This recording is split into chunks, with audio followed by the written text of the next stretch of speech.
¿Acaso no hemos vivido sueños que son tan lúcidos que creemos que son la realidad? ¿Acaso no nos hemos despertado en nuestra cama pensando que lo que soñamos era cierto? ¿Y qué nos garantiza que esta vida no sea un sueño más? Es una tragedia para nuestra conciencia, saber que vamos a morir. Y todos lo sabemos. Toda la vida. Tarde que temprano moriremos. Es una conciencia trágica. Esta vida no es la vida auténtica. Esta vida es la vida del dolor, es la vida que está llamada a superar ese dolor. Y para eso se requiere un camino. Cerrar los ojos en el hinduismo es cerrar la puerta a lo ilusorio y entrar a lo verdadero. La verdad está adentro. Cuando meditamos, llegamos a esa verdad. Comprender eso, que somos eternos. Que las 1000 caras de la única divinidad somos todos nosotros. Que estamos en todas partes y que no morimos.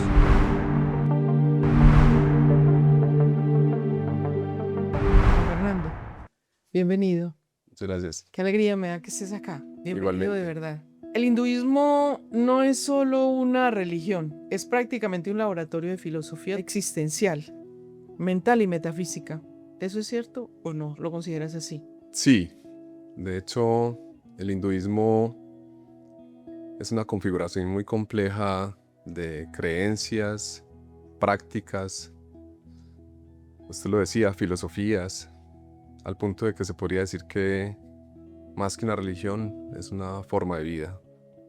Estamos hablando de una tradición milenaria que tal vez surgió por allá en el segundo o tercer milenio antes de Cristo.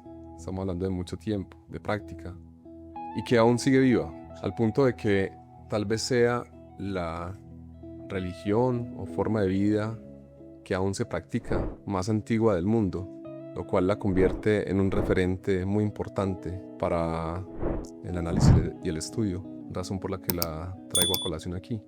Brahman no es un dios, en el sentido occidental es la realidad última, la conciencia pura, la energía cósmica, incognoscible. A mí se me enredan muchas palabras. Incognoscible. Exacto, No se quiero puede pedir conocer. disculpas por eso. Que sostiene todo el universo. Tú que tienes mucha experticia en el tema, ¿nos cuentas sobre esta religión tan antiquísima y que aún sigue vigente? ¿Por qué? Primero quisiera definir ese concepto que usted trae a colación. Perfecto. Brahman, no hay que confundirlo con Brahma, el dios de la creación, ni confundirlo con Brahman o brahmanes, que son los sacerdotes del brahmanismo, o brahmines. Brahman, con N al final, es efectivamente lo que usted menciona, una fuerza primordial, la energía invisible, incognoscible, o el misterio de los misterios, aquello de lo cual toman forma o partido todas las cosas, entre las cuales surgirá en algún momento la Trimurti, que es ese triunvirato o esa trinidad de dioses creadores como son Brahma, Shiva y Vishnu. El dios creador, Brahma, el dios conservador o que mantiene el orden de la existencia, Vishnu, y el dios Shiva, el de la danza, el dios de la destrucción. Entonces, si apelamos a ese primer concepto, Brahman, como energía primordial, es algo que se mantiene eterno, es el autoexistente, aquello que no ha tenido origen alguno anterior, es decir, si es que en algún momento comenzó, se dio origen a sí mismo, y por lo tanto es eterno, lo cual se configurará luego en lo que los mismos hindúes, que no se llaman a sí mismos hindúes, considerarán como la verdad eterna o la ley eterna, que es una de las formas en que le llaman a su religión, Sanatana Dharma, la ley eterna. Por lo tanto es algo que no perece, que está en todos nosotros, y en ese sentido es una consideración monoteísta, es una unidad universal.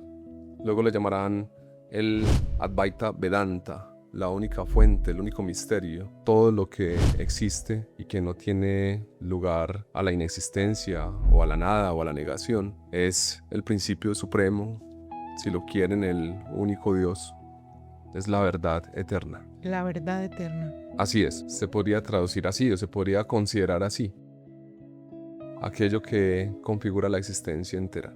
Eso en relación con la palabra Brahman. Y este Atman. Es una palabra muy interesante, Atman. Hay que tenerlo presente como en relación con Brahma. ¿Qué significa Atman y Brahma? Ambos apelan a una cualidad espiritual, a una esencia perenne. En el caso de Atman se refiere al alma individual. Todos estamos llenos de una vida interna, algo que somos en esencia, el principio vital, lo que es nuestra naturaleza profunda. Y esa naturaleza puede ser universal o individual. Universal le podemos llamar Brahma, individual le podemos llamar Atman, también traducido como alma. Aspira o debería escalar o auparse a la totalidad, a lo absoluto, otra traducción de Brahma. Atman somos todos nosotros como principio de vida. Si tú estás aquí sentado y tienes vida es porque tienes un Atman, porque tienes una vida interna que produce todas tus cualidades motrices, tu pensamiento, tu personalidad. Pero lo más importante aquí es que en una religión como el hinduismo, toda apuesta de vida, y en este caso consciente, apunta a liberar el ego, las cualidades limitadas, hacia una liberación en la totalidad. Es decir, a reconocer, a darnos cuenta de que somos esa misma totalidad, a fundirnos como gota en el océano de la vida, a dejar de percibir el mundo de la ilusión o maya. Entonces Atman sería el camino, el alma individual que está caminando hacia la totalidad. Y todos somos ese camino, debemos recorrerlo, debemos pasar por el samsara, debemos atravesar la rueda de las reencarnaciones, entendiendo pues que esta tradición considera que estamos en un mundo en donde vivimos una existencia perecedera que produce dolor y de la cual hay que liberarse. El Atman debe trascender su propia existencia hacia la totalidad. ¿Por qué te gusta tanto a ti el hinduismo? ¿Por qué te atrae tanto? Por varias razones. Una es por sus principios metafísicos. En alguna ocasión, estudiando la historia de las religiones, me sorprendió mucho lo profundamente filosófica que es esta religión. Se ha dicho que es una religión, pero también se puede catalogar como una filosofía. Lo es. Aunque algunos dicen que la filosofía solo está en Occidente, y especialmente partiendo de Grecia, considero que hay muchos elementos filosóficos que no se deben dejar de lado en la gran tradición oriental, porque las así llamadas religiones místicas, esta pertenecería a una de esas religiones, tienen mucho que aportar, y no poco, y no menos, al pensamiento filosófico, en el cual hay toda una estructura, una categorización de lo absoluto, una jerarquía de lo absoluto. Y eso se lo ve muy bien, por ejemplo, en unos textos sagrados que han sido ampliamente difundidos y aceptados por el hinduismo, que son los Vedas y los Upanishads, especialmente el Rig Veda, en donde la naturaleza de la unidad, del todo, del uno o de Brahman, está siendo comprendida, vivida, estudiada, analizada, experimentada a través de una vida humana que reconoce en esa misma experiencia que somos parte de lo infinito, de lo ilimitado.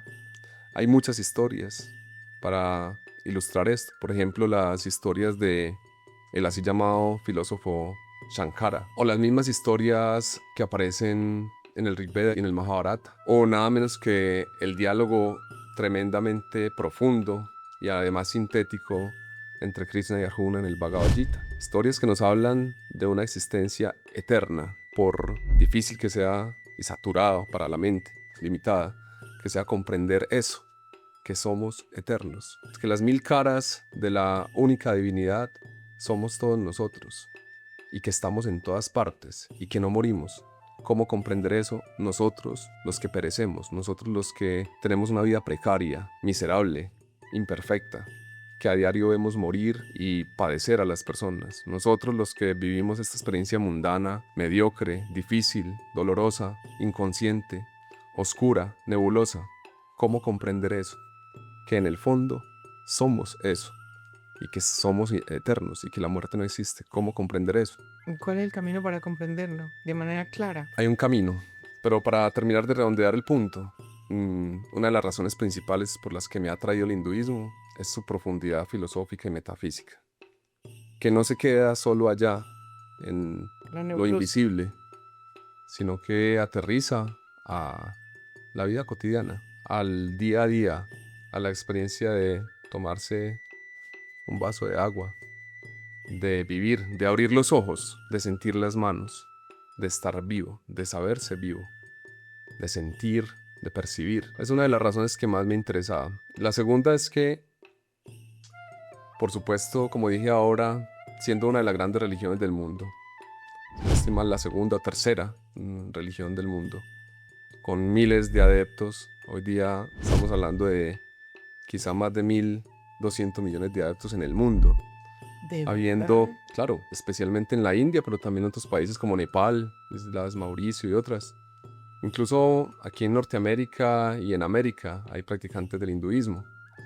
Siendo tan compleja, tan amplia, tan diversa, estando aún viva esta tradición, como dije, siendo una forma de vida, porque es una forma de vida, más que un dogma, pues era natural que atrajera mi atención, porque además, y esto es lo tercero, muchas personas hoy día se sientan en posición de meditación y practican algún pranayama o hablan del yoga, profesan el Om, pero muchas veces no se profundiza en lo que hay detrás de eso, en su tradición y en su espíritu, en su naturaleza profunda.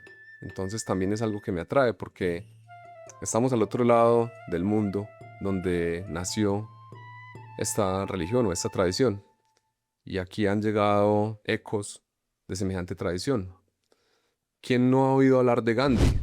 Un hindú, si se quiere, de los tiempos modernos, que no solo practicaba el hinduismo, sino que también consideraba otras religiones. ¿Quién no ha oído hablar de el yoga, de la meditación? ¿Quién no se ha visto con ese tipo de prácticas? Entonces, eso también pues estimula mi interés, en tercer lugar. Ahora, usted habla de un camino, y por supuesto esa palabra es clave porque estamos en un camino. La vida humana es un camino. ¿Hacia qué? ¿Cuál es el destino de ese camino? ¿Cómo lo explica el hinduismo? ¿Hacia qué? El ser humano, primero miremos de dónde viene. Perfecto. El ser humano en el hinduismo, así como luego en el budismo, que es una religión que parte del hinduismo, que es tan amplio, en su consideración general cree que estamos en esta existencia dolorosa para ser trascendida. Llegamos a esta encarnación, a una rueda continua llamada samsara, la rueda de las reencarnaciones.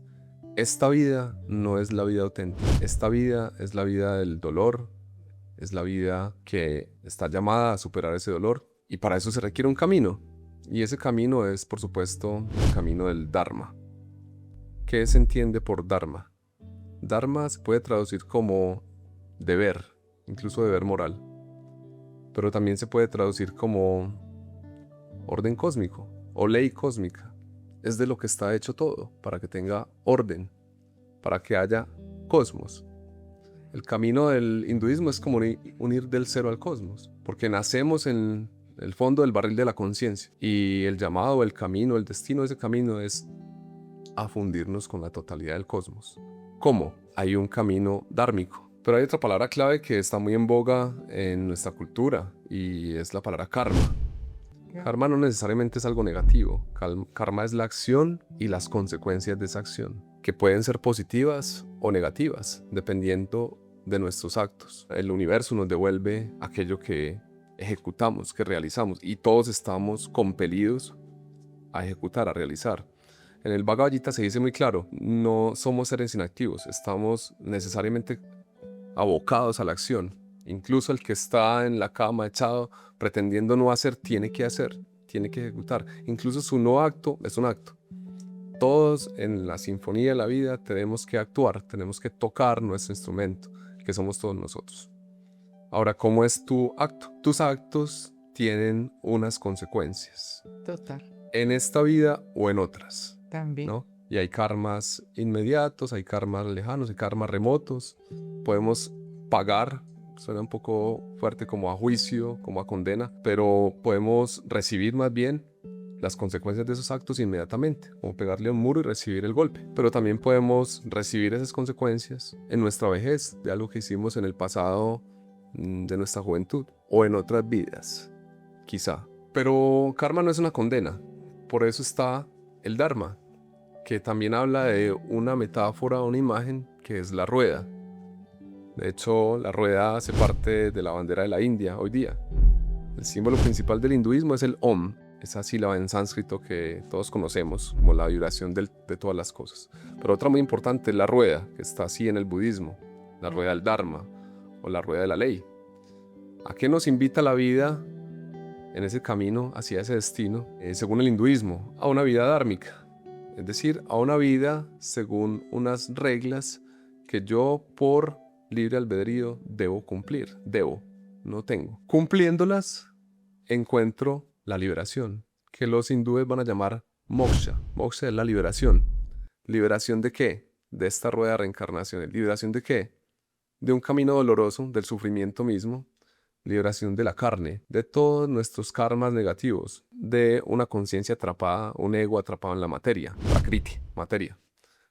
Si nos libramos de esa cadena de nunca acabar, excepto cuando tomamos conciencia y realizamos las acciones debidas, dharma, entonces podemos vivir como parte de la totalidad. Esa es la vida del sabio, lo dice muy bien los Upanishads. Aquel que comprende y es cuidadoso y siempre puro, dice una cita de los Upanishads, alcanza ese lugar donde no se nace de nuevo. Me gusta mucho la cita, la repito. Aquel que comprende, es decir, que abre los ojos, que despierta. Que despierte. Y es cuidadoso y siempre puro, alcanza ese lugar donde no se nace de nuevo. ¿Qué significa eso? Ser cuidadoso y siempre puro. Ninguno de nosotros es siempre puro, reconozcámoslo. El cristianismo le ha llamado pecado, incluso lo atribuye al nacimiento, pecado, ¿cierto? Nacer. Sí, ¿no? Un pecado original. Reconozcamos que todos nos equivocamos, porque esa ley está dentro de nosotros. Esa ley no la aprendemos en la escuela. Esa ley no nos la enseñan solo nuestros padres, sí. Pero esa ley está instalada en el corazón humano.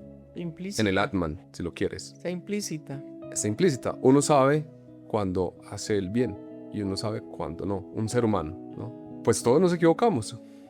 El camino del Dharma es librarse de esas penas, de esos errores, de esas equivocaciones, de ese sufrimiento para alcanzar la plenitud. ¿Y qué sería esa plenitud? Algunos lo ven como algo lejano. Ah, no. Los iluminados, por allá en la montaña, ermitaños, en donde solo algunos toman ese camino. Sí, ese es un camino, pero no es la única manera. Es en la vida cotidiana también. Es que Dharma es acción y todos los días actuamos en solamente vivir nuestro día a día. Si nuestra vida es dhármica, entonces podemos iluminarnos como una ama de casa o como un trabajador del campo o como se quiera, cualquiera de estos ejemplos básicos que consideramos inferiores. Todos somos sagrados y todos somos tan sagrados como Atma, como parte de la existencia. Por lo tanto, es una invitación a un camino recto, en el sentido en que para los hindúes es necesario, por lo tanto, realizar ciertos sacrificios, ciertas privaciones, no negar la vida y sus deseos, sino saber vivirlos. Tener como un límite, ¿ok? Una vida dhármica es una vida equilibrada, por lo tanto hay límites, pero no hay negaciones, o sea, no está lo otro, tampoco irse al otro extremo, aunque hay ciertas prácticas y ciertos practicantes en alguna época llegaron a ciertos extremos, como algunos mendicantes que terminaban exponiéndose a los elementos, a ser picados por alimañas o ser expuestos a la intemperie o ayunos prolongados que consideraban que eso también los liberaba del deseo. Pero tradiciones dentro del mismo hinduismo, incluso el budismo, consideran que el camino es neutro y eso es muy propio del Dharma. ¿Y cómo buscamos ese punto de equilibrio? Teniendo esa tendencia de irnos de extremo a extremo, o para el bien o para el mal. ¿Cómo ahí en el hinduismo es más fácil o más difícil? Por supuesto que hay unas enseñanzas, unas prácticas, hay unas maneras de alcanzar a gobernar o liberar lo que nosotros mismos somos. Porque como materia somos inconscientes. Como materia tenemos impulsos irracionales que no se deben negar. Hay una metáfora muy interesante para responder a esa pregunta y está en los Upanishads. Y hasta coincide con un mito de Platón, la metáfora del carruaje. Dice una parte del principio de los Upanishads: el ser humano es como un carruaje. Atiende bien a esto, dice. El ser humano es como un carruaje tirado por caballos. Cada uno de esos caballos es uno de nuestros sentidos. Tenemos varios sentidos, ¿no? La vista, el olfato, el gusto, el tacto, el olfato. Cada uno de esos es un caballo. ¿Qué hace el caballo en un carruaje? Tira del carruaje. Es un impulso. ¿Qué haría el auriga, el jinete, sin sus caballos que le impulsan? Por eso no se deben negar los sentidos, ni el cuerpo, ni la materia. Pero ¿quién está sentado como jinete? Está sentado el yo. ¿Cuáles son las riendas de esos caballos? La mente. La mente puede poner freno a los caballos o puede permitir que avancen más rápidamente. También puede dirigir los caminos por donde van esos caballos. ¿Sin control o con control? Cuando en la mente de ese jinete que es el yo se sienta Brahma, ese es el estado supremo. Porque ¿cómo va a ser dirigido el carruaje? Es decir, nuestro cuerpo y nuestra vida, de una manera impecable. Los caminos por donde toman los caballos son los objetos de nuestros sentidos. De la vista, las cosas visuales, colores, etc. Del oído, los sonidos. ¿A qué están apuntando tus sentidos? Entonces la vida humana viene a ser como un carruaje que debe ser bien dirigido. Cuando el jinete no es responsable y consciente de su propio carruaje, de esta maravilla que es el cuerpo y sus sentidos, sus caballos, entonces los caballos terminarán por volcar la nave y eso Que no se hay llama control. una vida de desgracia. Pero cuando el jinete ha despertado en su mente la esencia del Supremo, dirige con plenitud los caballos y anda por los mejores caminos. Y a eso le podemos llamar la vida del sabio. Cuando tienen despertar, cuando asumen conocimiento de. Efectivamente. Entonces, no hemos llegado al final de la pregunta. ¿Para dónde va ese carruaje? ¿Cuál es el destino de ese carruaje? Andamos en el carruaje de la vida. ¿Para dónde? ¿Qué ganamos con que ande por los buenos caminos? Si estamos hablando del Atman, de una vida que es imperecedera, y estamos hablando de un carruaje que es una vestidura temporal, pero que hace parte de lo intemporal. Cada vida o cada existencia en cada carruaje, como sea que nos lo representemos, está contribuyendo a que esa misma Atman, ese mismo ser singular y eterno, esté liberándose poco a poco hasta alcanzar la rueda del infinito, o hasta salirse de la rueda, para ser más preciso, hasta ser parte de ella, hasta ni siquiera guiar, hasta ser guiado plenamente. Y entonces, ahí viene otra reflexión, y estoy hablando del mismo texto, los Upanishads, la comprensión de que no somos mortales, porque en ese texto que estoy mencionando, uno de los textos sagrados de la India, entre otros, Upanishads, estar sentado ante el maestro, todo esto que estoy diciendo del carruaje se lo está explicando el dios de la muerte a su hijo o a su demandante, Nakiketas, el hijo del rey Vagasravasa, quien ha sido entregado en sacrificio. Y él se queja, ¿por qué tiene que morir? ¿Por qué debo morir? ¿Por qué deberé ser sacrificado? Dime tú, oh muerte, ¿por qué tengo que morir? Es la queja de todo ser humano. Sí. Todos los seres humanos nos tenemos que morir. Cuando llega en algún momento la conciencia de la muerte, eso nos atropella. Es una tragedia para nuestra conciencia, saber que vamos a morir. Y todos lo sabemos. Toda la vida. Tarde que temprano moriremos. tenemos Es una conciencia trágica. Es una tragedia tener que morir. Porque al fin de todo, al final de cuentas, la vida vale la pena y queremos seguir viviendo. A pesar de sus dificultades, a pesar de su Subidas y dolor. bajadas. ¿Por qué tenemos que morir? Preguntan a Jiquetas a la muerte. Y entonces la muerte no le responde. Y lo deja esperando 3 días. 3 días Najiquetas toca las puertas oscuras de la muerte, el portón enorme que hay a las afueras de la ciudad. Y 3 días escucha un eco que no responde. Y 3 días de angustia porque sabe que será entregado a la muerte y tendrá que morir. Finalmente la muerte baja con sus alas oscuras y le dice a Najiquetas: por cada día que has pasado en sufrimiento, te concederé un deseo. Pide lo que quieras y te lo concederé. ¿Qué pediría Marión? 3 deseos, lo que quiera. Es bien interesante ese planteamiento, ¿no? Buena pregunta, sí, excelente. ¿Qué pediríamos? ¿Sí? Si tuviéramos la posibilidad de pedir 3 deseos, ¿qué pediríamos? Entonces Najiquetas alza la mano y dice: bueno, no quiero que mi padre sufra por mi muerte, porque el padre estaba muy angustiado porque sabe que tendrá que entregar a la muerte. El padre hizo una promesa, fue inconsciente, la hizo aceleradamente, porque quería obtener la sabiduría, y al acelerarse no midió sus palabras, lo que nos invita o nos dice que tenemos que tener mucho cuidado con lo que le pedimos a la vida, porque la vida responde, pero si no sabes preguntar, si no sabes pedir, responde en razón de lo que tú pediste. Y bueno, el padre no estará angustiado, dice la muerte. Tu padre dormirá tranquilo en su lecho cuando mueras, porque se sabe que un padre a quien se le muere un hijo sufriría mucho. Uy, sí. Pues tu padre dormirá tranquilo en su lecho cuando mueras. Segundo deseo, y ese primero lo queremos todos, irnos de este mundo sin que nadie de nuestros familiares o seres queridos sufran. Tal vez sea más difícil el sufrimiento para los vivos que para los muertos, quién sabe si seguirán sufriendo. Bueno, pues si puedo pedir lo que quiera y voy a morir, pues quiero ser inmortal. Y la muerte le dice, concedido, Ay, no. serás inmortal, pero hay que cumplir con los deberes.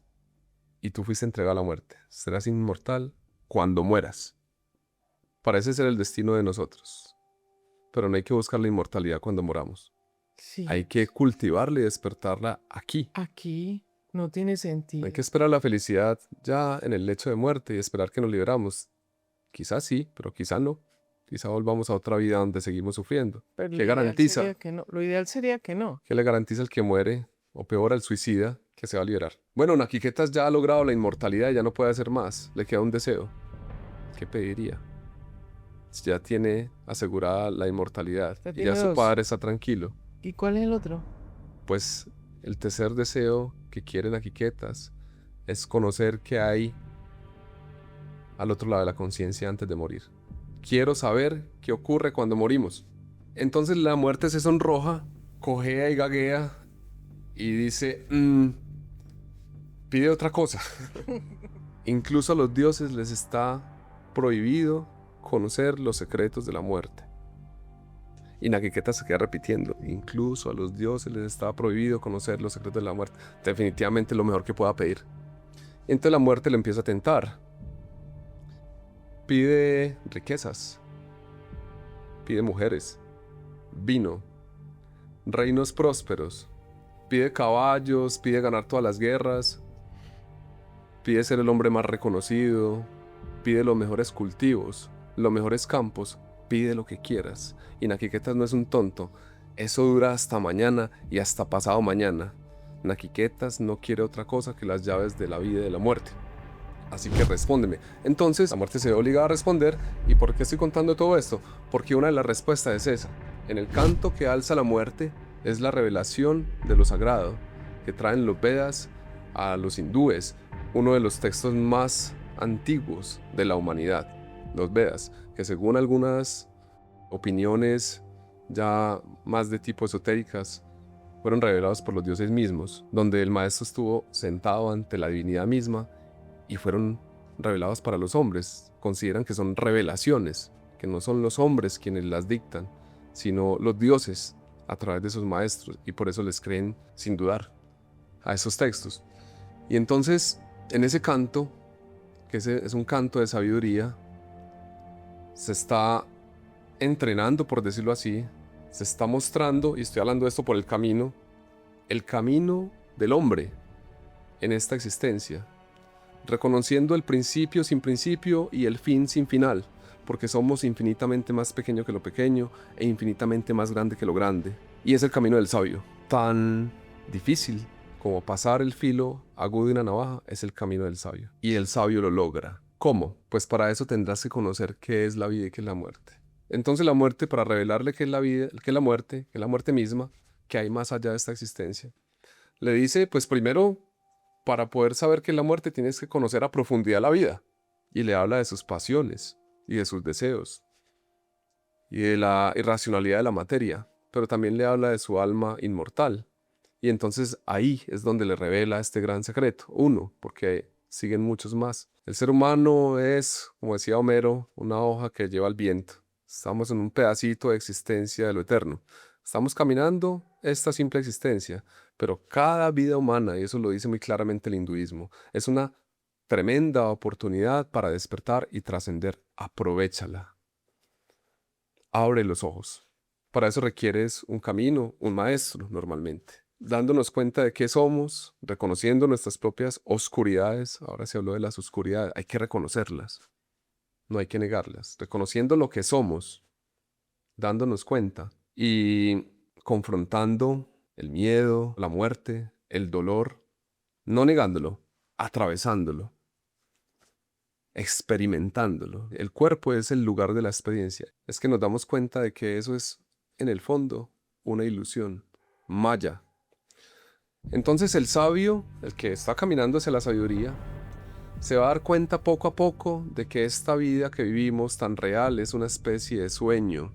¿Acaso no hemos vivido sueños que son tan lúcidos que creemos que son la realidad? ¿Acaso no nos hemos despertado en nuestra cama pensando que lo que soñamos era cierto?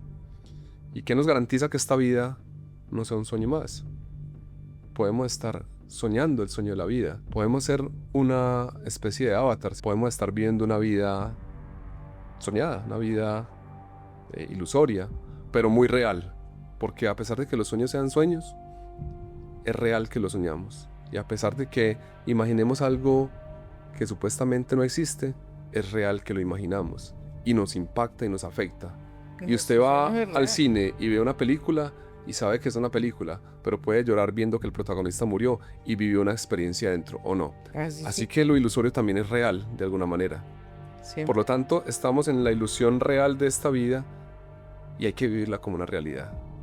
Pero, caminando en ella, nos damos cuenta de que hay un trasfondo.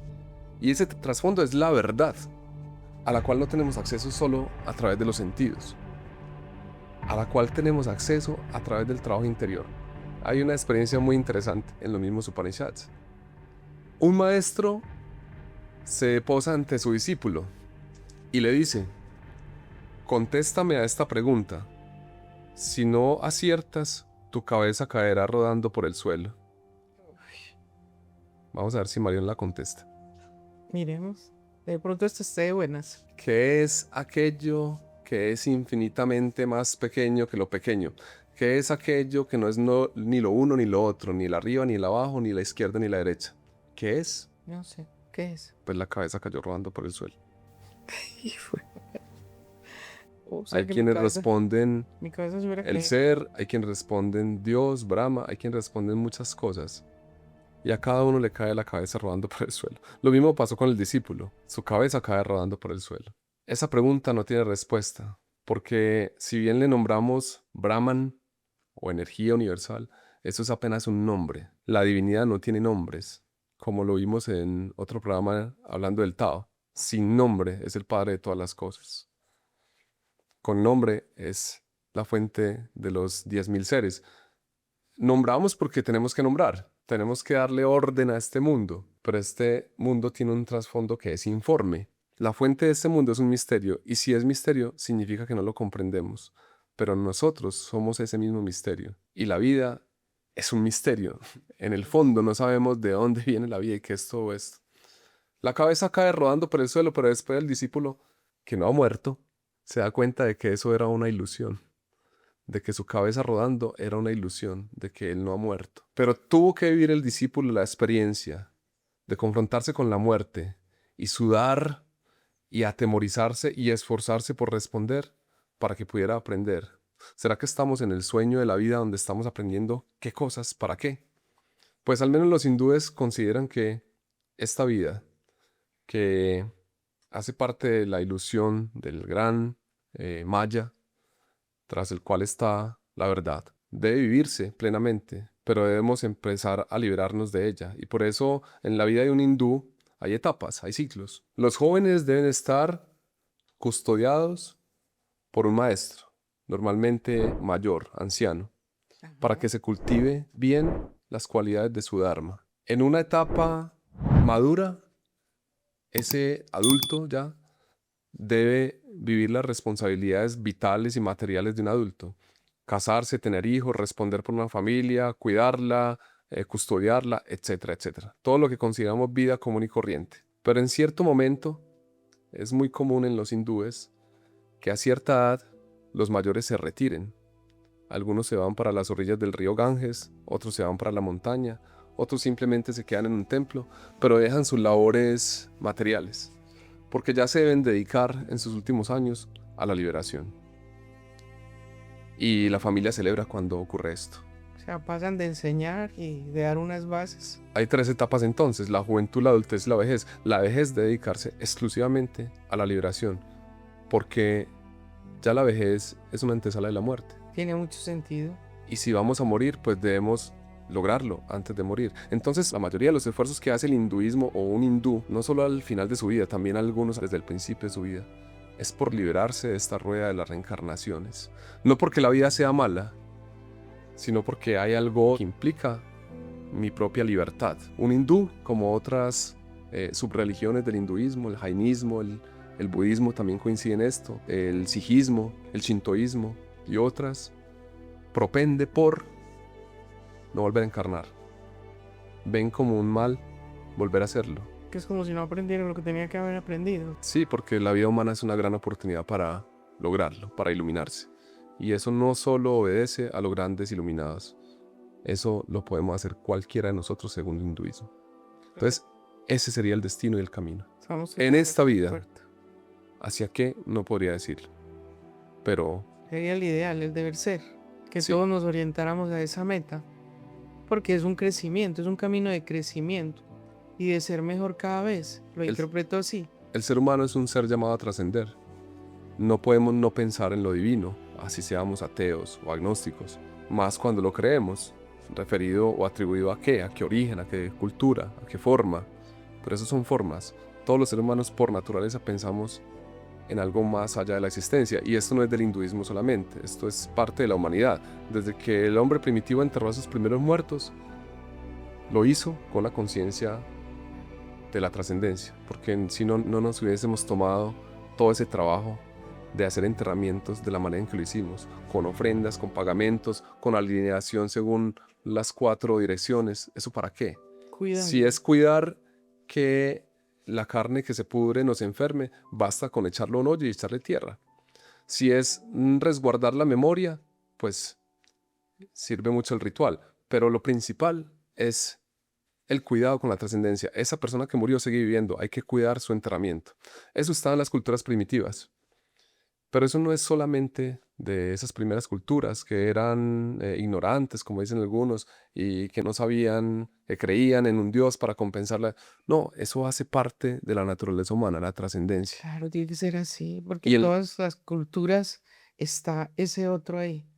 y en el Y caso esa del divinidad. hinduismo, eso debe practicarse en vida, hacia esa liberación final. Pero me encanta eso. Yo estoy recordando que yo he leído sobre el hinduismo y estaba recordando lo de la rueda.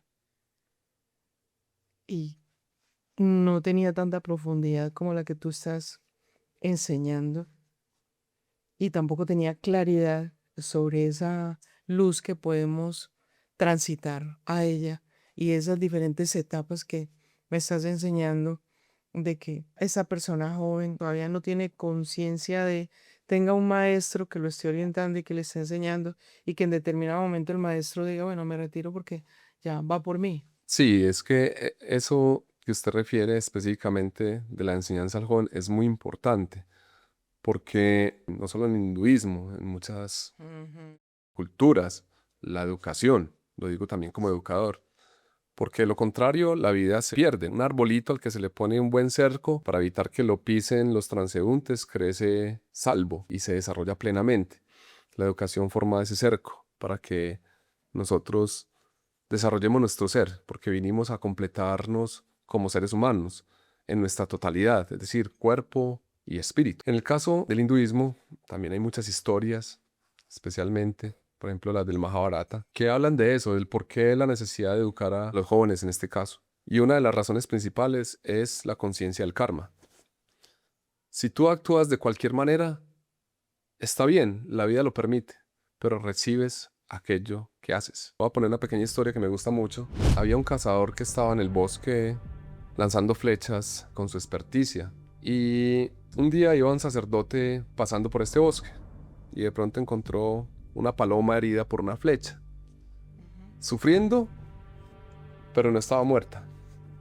Y el sacerdote se compadeció, pero siguió su camino. Después encontró a un jabalí con una flecha atravesada en su vientre, sufriendo, pero no había muerto. Y el sacerdote se compadeció aún más. y después encontró a otro animal, es una ardilla. Y lo mismo, hasta que se preguntó, ¿quién estará causando tanto dolor? Y entonces, entrando más en el bosque, se encontró al cazador a punto de disparar otra flecha. Estaba apuntándole directamente a un ciervo. Y la presencia del sacerdote hizo que el animal se ahuyentara. Y entonces el cazador falló su tiro, sabiendo que era un gran cazador. Y entonces, molesto y enojado, volteó su cuerpo para mirar quién le había interrumpido su cacería y le apuntó directamente al sacerdote. Pero el sacerdote había practicado aquellos ejercicios que le permiten dominarse a sí mismo y no se perturbó a pesar de que estaba amenazado. Y en cambio, con mirada tranquila, le dijo: oye, tú eres quien ha flechado a aquel y tal otro animal.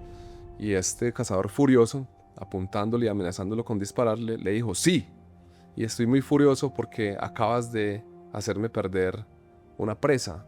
Soy cazador y disfruto con el arte que ejerzo. Soy muy buen cazador y tengo muy buena puntería. ¿Y disfrutas del daño que le haces a los animales?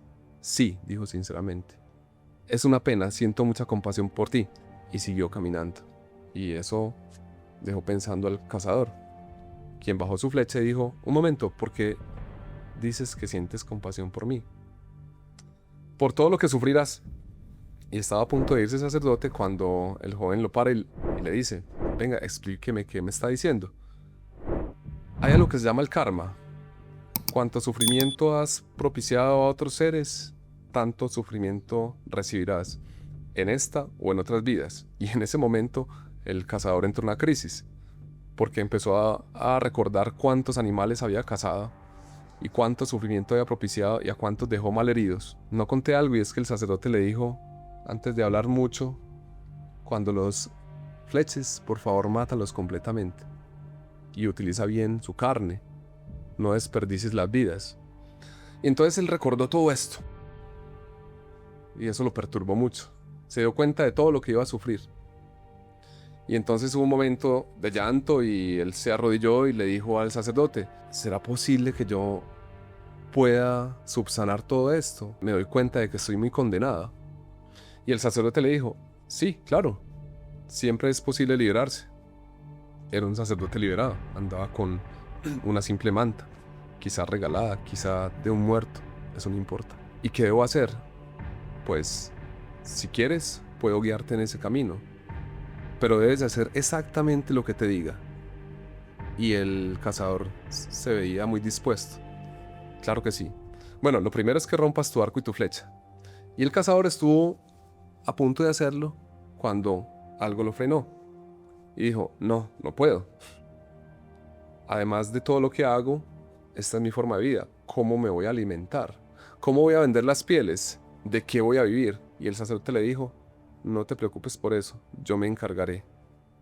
Lo segundo es que, si estás comprometido, irás a tu casa, regalarás todos tus bienes a quien lo necesite. Si tienes una mujer o una pareja y ella quiere acompañarte, los dos entregarán todo y se vendrán aquí al bosque conmigo a meditar junto al río. Pasaron unas horas y llegó el cazador solo y se entregó a su destino. Y el sacerdote le dijo: muy bien, ahora practicarás esos ejercicios. Y lo hizo sentarse en posición de meditación junto al río y meditar sin ningún objeto de valor que le perteneciera. Y se fue, se adentró en el bosque. Pasaron las horas y el sacerdote no aparecía. Y él siguió meditando. Pasaron los días. Y con el paso de los días, hubo personas que seguían ese camino. De vez en cuando, al ver a este joven entregado a la meditación con tanto empeño, lo admiraron y le dejaban algo de comida. De pronto otro día le dejaban otro poco, y eso era suficiente para su subsistencia. Y pasaron los meses, y pasaron los años, y el joven seguía allí meditando. Durante esa meditación tuvo comprensión de muchas cosas, hasta que un día él ya se había entrenado lo suficiente como para desarrollar las cualidades suficientes que le permitían percibir más allá, y detectó sin mirar atrás la presencia de una gran energía que venía era su maestro, era el sacerdote. Así que se levantó y quiso con mucha alegría adelantarse a recibirlo. Cuando estaba caminando hacia él, notó que había un camino de hormigas. Paró, alzó los pies y siguió caminando. Y entonces se prosternó ante el sacerdote, quien sonrió y le dijo: veo que has avanzado. Debes saber que ya no estás condenado. Tu mismo camino te ha liberado. Dejo ahí la historia. Eso es parte de otras historias. ¿Qué nos dice la historia? Exactamente, no la dejes sin explicar. ¿Qué responsabilidad tenemos con nuestros actos? Hablábamos de la educación. Es importante que a nuestra alma indómita, a nuestro espíritu juvenil también, a nuestro ser inconsciente, nos domestique de buena manera, en el buen sentido, a un maestro, un ejemplo de vida. Eso es A necesario, veces, muy a necesario. veces cometemos actos que no son buenos porque no somos conscientes del daño que hacemos. Y ahí una frase que dice: perdónalos porque no saben lo que hacen. Total. A veces se hace daño porque somos inconscientes, pero si abrimos un poquito los ojos y despertamos y nos damos cuenta y nos revisamos a nosotros mismos, nuestras oscuridades, tal vez eso nos cambie el comportamiento. Y tal vez, siguiendo la lógica del hinduismo, no caigamos en ese tipo de karmas y no tengamos que sufrir y tal vez podamos liberarnos. La liberación siempre es posible, lo ha enseñado también el cristianismo. A través de la liberación, la redención de los pecados, el perdón y la vida eterna. En el hinduismo también se está enseñando eso. Es posible liberarnos. Para eso es necesario no regalar todos los bienes. Esto es solo una práctica. Hay muchas. Pero sí tomar conciencia. La conciencia es la clave. Y entonces ahí hay una palabra que es clave. Y ahora que mencionaban esto de lo político, pensaba en esa palabra. La palabra ahimsa en el hinduismo. Un hindú debe practicar el ahimsa. ¿Qué es el ahimsa? Evitar hacer daño a cualquier criatura viviente. Eso lo podemos traducir también como ética. Si tú te das cuenta de que en tu vida no estás solo, sino que hay un conjunto de relaciones, como también se dijo en otro podcast ahora, sino que estás relacionado con lo otro y que eso otro también eres tú, si no vives para ti mismo de una manera egoísta, el egoísmo es bueno, pero el egoísmo negativo, llamémoslo así, es el que atropella al otro y el ego se impone y pisotea lo demás, creyendo que es superior y no hay nada superior, todos somos lo mismo. Si tú no vives solo para ti mismo, sino para lo otro, respetas lo otro, entonces vas a recibir buenas cosas de lo otro o de los otros. Si tú respetas la existencia entera porque todo tiene derecho a vivir, es tal vez una ley universal. Es Cada una cosa ley. tiene derecho a vivir, a la subsistencia. Incluso Es una una ley. roca, incluso un mineral que es explotado por la inconsciencia de la industria humana. Incluso un animal en un páramo, ¿cómo vas a quitar su vida? ¿Qué derecho tienes para quitársela? Detente ahí. Por favor, que estás explicando las cosas de una manera impresionante. Entonces me conectó con algo. Ahorita estábamos hablando de política y de pronto mencionaste la palabra política ahorita. Hiciste esa conexión. Y si yo cojo un gato y le pongo voladores y lo tiro a volar, ¿qué pasa ahí? ¿Cómo lo explicas ahí? Dentro de lo que me estás enseñando a Pues mí y a mi comunidad en este momento. mi humana sensibilidad no me lo permitiría, pero hay quienes lo pueden hacer y lo han hecho. Pues ahí, siguiendo el contexto que estamos desarrollando, pues está violando directamente la IMSA, es decir, el daño a los otros, y más de una manera tan terrible. Por lo tanto, no es bueno. Es un daño a la naturaleza. Es un daño a otro ser. Ese ser también siente. Puede que no hable, puede que no sea un ser humano, pero eso no le resta la posibilidad de que yo le respete y de que esté vivo. Merece vivir y merece respeto. Ah, sí, pero es que los animales se atacan unos a otros, los animales, sí. Es una ley natural también que el cazador se come la presa. Y podemos ver esos videos en Discovery Channel, National Geographic, de leones o hienas matando a otro animal terriblemente. Pero es que ese ser, su naturaleza, no está haciendo algo a conciencia como un mal. Está siguiendo un orden natural. En el caso del ser humano, también consumimos carne animal, incluso vegetal, pero estás tomando una vida solo por destrozarla, estás produciendo sufrimiento, estás pidiendo permiso a esa vida, estás entregando esa vida para que dé más vida, lo estás tomando con respeto y no estás excediendo esa cacería. En algunas derivaciones del hinduismo puede ser cuestionable, porque hay una, el jainismo, que terminó siendo extremo.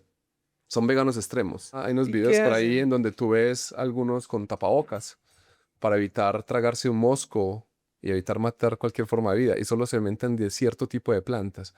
Se ha vuelto extremo. Pero ellos en su consideración tienen algo muy bonito en el fondo, no dañar ninguna forma de vida. Y el Cierto. hinduismo, que ha sido tan amplio y que ha realizado sacrificios cruentos para adorar a los dioses, en algún momento también propuso la no violencia. Por ejemplo, Gandhi propuso la no violencia. Buda decía que no era necesario sacrificar animales, y el jainismo también lo sugiere. Es ponerse en el lugar de otro ser sintiente, así sea una cucaracha. Ese animal también no solo tiene derecho a vivir, sino que siente. Eres capaz de ponerte en el lugar del otro. Ah, sí, pero no cómo va a condenarse porque mató a un animal. No, no, no se trata de eso. Se trata de vivir conscientemente con los demás seres, hacerles el menor daño posible. Y en el caso del ser humano, incluso eso trasciende a otras cosas. También podemos hacer daño con la palabra. Mucho. Un grito, una actitud, una mirada puede hacer daño. ¿Qué necesidad tienes de dañar al otro, que también siente? Procura realizar el menor daño posible, porque inevitablemente realizamos algún daño y la vida está hecha de sacrificio. El hecho de que tú comas esta plantilla que hay aquí en esta aromática se sacrificó y murió para que en este momento me dé vida a mí. Entonces me estoy llenando de karmas. No, procuremos hacer el menor daño posible. Es parte de lo natural. Pero no vayamos agresivamente a acabar con la vida, a dañarla de manera irresponsable y egoísta. ¿Y para qué fines? Me hace pensar que es más una manera de enseñar a vivir, a respetar tanto la dignidad del otro como su propia vida, como su pensar. Esta religión tiene mucha filosofía. Es que independientemente de si la practiquemos o no, sería muy bueno que la leyéramos, la conociéramos y tomáramos lo mejor y lo pudiéramos asimilar a nuestra vida para una mejor convivencia, más o menos así. Sí, uno podría resumir en muy pocas palabras el hinduismo. Primero, como usted lo dijo y lo dijimos al principio, una forma de vida. Ajá. ¿Qué forma de vida? Una vida dármica, es decir, según las leyes cósmicas. Las leyes cósmicas permiten que todo esté en armonía, En armonía. que la existencia entera viva y se reproduzca. Si tú vives una vida dármica, es decir, ser hindú es vivir una vida dármica según las leyes, deberes, etcétera, entonces vives plenamente sin perjuicio a lo otro. De hecho, vives plenamente y por lo tanto vives liberado o te liberas. Vives en paz. Ja, Una palabra muy importante, la no, pues paz. total. Ahí entendida como una vida en sintonía con todo, ocupando el lugar que te corresponde. Eso me parece tan importante, ocupando el lugar que te corresponde sin invadir a... ¿Cuál es la más grande enseñanza que nos deja esta religión o esta filosofía de vida? Yo creo que hay varias, pero una muy grande, que a mi juicio es muy poderosa, Ajá. es que somos eternos. Sanatana Dharma significa ley eterna o la religión eterna, que según los hindúes nunca ha dejado de existir, es ahora y será siempre. Vivimos la eternidad. Un poderoso mensaje, poderosísimo. Demasiado, Es pues por que eso es que es a tan antiguo y pesar, se sostiene aún. no es solo para el hinduismo, es el universo entero. Total. A pesar de la rueda del samsara, de hecho, incluyéndola, con todos sus dolores, sus precariedades, su sufrimiento, sus oscuridades. Somos seres eternos. La eternidad no está allá, es ahora. Pensemos por un momento a un sacerdote de cualquiera de las ramas del hinduismo, shivaísta, brahman, cualquiera, Ajá. sentado en su postura después de una larga meditación, abriendo los ojos. ¿A qué abre los ojos ese sacerdote? ¿No es acaso a esta vida eterna? ¿No es acaso a reconocer que esto es sagrado y que hay que vivir de la mejor manera? Esta es una de las bondades de la meditación y que es muy propia del hinduismo, ¿no? Y de las culturas orientales y las religiones místicas. Y es que cuando meditas, entras a ti mismo, pero no entras para dar vueltas, para angustiarte más, para poner a darle vueltas a la loca de la casa, sino para liberarte. Una meditación es una pequeña muerte. ¿Qué va a hacer? Yo no lo había visto así. Una meditación es semejante, de hecho, a la muerte. También cuando uno descansa en su lecho y duerme, está muriendo un poco. ¿A qué? Al ego. Eso lo dice muy claramente Freud. Cuando cerramos nuestros ojos y nos profundizamos en el sueño, entramos a nuestro inconsciente. Cerrar los ojos es no querer vivir este malestar cultural, como otro de los títulos de sus libros. Cerrar los ojos en el hinduismo es cerrar la puerta a lo ilusorio y entrar a lo verdadero. La verdad está adentro. Cuando meditamos, llegamos a esa verdad. Tal vez sea vacía, tal vez esté plagada de vida, de seres. Pero es la verdad. Cuando un hindú abre sus ojos, ¿a qué despierta? ¿No es acaso a seguir caminando en lo eterno? Sí, Esa es una de las enseñanzas más poderosas. sí, es un camino al eterno.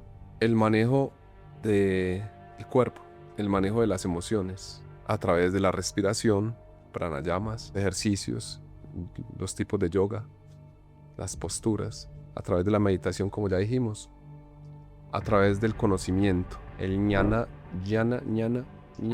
yoga, a través de lo ritual, a través de las ofrendas, los pagamentos que hacen. Estoy tomando varias Sí, ramas del hinduismo porque son muchas. Hay maneras de comunicarse con lo divino y lo divino no está más allá, está aquí. Somos lo divino, darnos cuenta. Otro mensaje muy poderoso es la consideración o la filosofía de lo que es esta vida, la consideración filosófica de esta vida. ¿Qué es la vida? Muchas veces vivimos la vida simplemente comer, no, sin dormir, sentido. buscamos los placeres y está muy bien. Pero, ¿eso para qué? ¿Qué sentido tiene hacer todo esto? ¿Qué sentido tiene yo mover mis manos, abrir mis ojos, tomar algo para nutrir mi cuerpo? ¿Y para qué nutro mi cuerpo? ¿Y qué es la vida? Y por lo tanto, lo que dijimos ahora, el destino. Entonces, una enseñanza muy poderosa es la configuración de un destino. Porque al reflexionar sobre la vida, ya no simplemente vivimos la vida sin más, sino que la vida cobra un sentido. Puede que estemos muy equivocados. Puede que lo que cada religión haya comprendido de la vida sea solo una parte de la verdad, o sea una gran ilusión más. Pero el sentido es lo que le da norte a ese destino. Y es tan poderoso que hace que una vida se encamine hacia un propósito, hacia un fin, hacia una meta, hacia la comprensión de que hay una misión. Si pensamos que esta vida tiene sentido y que encarnamos aquí para algo, entonces ya nos encaminamos a cumplir ese algo y ya no perdemos el tiempo, sino que nuestra vida se organiza en torno a un propósito mayor. Obviamente eso lo debe sentir uno también, no es solamente lo que diga un maestro, lo que diga un texto, es lo que tú sientes en tu corazón, en tu interior, pero un sentido. Entonces algo muy poderoso del hinduismo es ¿qué sentido tiene la vida? ¿Con qué te quieres despedir de nuestra audiencia? Yo quisiera hacer una pequeña crítica y a la vez una propuesta a los que creen que meditar es solo sentarse y hacer unos ejercicios. Me quiero despedir diciendo que el hinduismo nos enseña a mirar dentro de nosotros mismos, que la meditación no es solamente un ejercicio de cerrar los ojos y de introspección. La meditación también se puede lograr en la vida cotidiana, en la palabra con el otro, en los actos. Lo digo porque esto me lo ha enseñado un maestro. Meditar también puede ser cerrar los ojos durante 3 segundos, pero sobre todo practicar la buena vida. Entonces quiero dejar este programa diciendo que tengamos una vida dhármica, que practiquemos lo mejor. Apuntemos a la impecabilidad de nuestros actos, aunque sabemos de entrada que no somos impecables, pero esforcémonos por Hacer una buena construcción. Sí, y si me permites, Marión, que no quería irme de este programa sin hacer una referencia. Dale. Hay una historia que se ha vuelto muy popular, que es la del Bhagavad Gita, la guerra del Bhagavan, en donde un príncipe llamado Arjuna tiene que batallar con un ejército que es su propia familia. No contaré la historia porque es larga, pero es tan bella esa historia por algo específico. El príncipe Arjuna es un hombre dármico y pretende hacer el bien. Y cuando ve que va a matar a varios de sus familiares, sus brazos se debilitan y sus armas se caen, y pretende no pelear, haciendo el bien, aspirando a hacer el bien, a no dañar. Sigue las reglas de un corazón bondadoso. Y yo creo que este es el mensaje con el que sí me quiero ir. ¿Qué le dice su maestro Krishna que lo anima a la batalla? Y es prácticamente una conversación entre el ego y la divinidad, entre Atman y Brahma, a través de la figura de Krishna, que es una encarnación del dios de la armonía, Vishnu. En resumen, no temas pelear, porque estás cumpliendo un destino. Si tu destino en este mundo es ser guerrero, no temas pelear. Observa y le muestra el campo de batalla. Son todos sus familiares. Pero ¿cómo voy a matar a mis familiares? Observa. Sus almas son inmortales. Solo cumplirás un destino. Ninguno de ellos morirá. Cumple tu destino, después de mostrarle las 1000 fases, los 1000 rostros de la divinidad. Cumple tu destino. Ve y pelea. ¿Cuál es el mensaje principal ahí? Que no es solamente vivir una vida apuntando al bien, sino que también reconozcamos que detrás de nosotros, dentro de nosotros, hay una divinidad que es la nuestra y que somos nosotros, que nos guía. Que también sepamos reconocer cuál es nuestro destino, más allá de nuestra voluntad. Ese es el mensaje final. Maravilloso. Quiero agradecerte a ustedes, querida comunidad. Gracias. Gracias por su compañía, gracias por su apoyo irrestricto. Gracias por suscribirse al canal, por comentar, por darle like al contenido y por recomendarnos a otros. Chao, querida comunidad.